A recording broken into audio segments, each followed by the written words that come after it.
அடுத்து இருக்கிற 6 மாதம் கர்த்தர் நடத்துகிற மாதமா இருக்கும். அடுத்து இருக்கிற 6 மாதம் கர்த்தர் உங்கள் கேள்விகளுக்கு பதில் தருகிற மாதமா இருக்கும். அடுத்து இருக்கிற 6 மாதம் தீங்கு நாட்கள் உங்களுக்கு நேரிடாது. அடுத்து இருக்கிற 6 மாதம் என் குடும்பம் ரட்சிப்புக்கு நேராய் போகிற மாதம். அடுத்து இருக்கிற 6 மாதத்தில் என் கடன் பிரச்சனை எல்லாம் மாறும். அடுத்து இருக்கிற 6 மாதம் என் பிசினஸ் வளரும். அடுத்து இருக்கிற 6 மாதம் என் வேலை ஸ்தலத்தில் நான் இருக்கிற நாற்காலியின் உயரம் இன்னும் அதிகரிக்கும். அடுத்து இருக்கிற 6 மாதம் நான் துன்பப்பட்ட நாட்களுக்கு எல்லாம் கர்த்தர் எனக்கு நன்மையானால் ஈடு கட்டுவார்.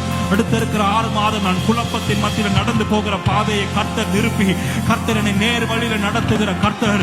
அடுத்து இருக்கிற 6 மாதம் கர்த்தர் என்னை நீதியின் பாதையில நடத்துகிற மாதம். அடுத்து இருக்கிற 6 மாதம் கர்த்தர் எனக்காக செய்ய வல்லவர்.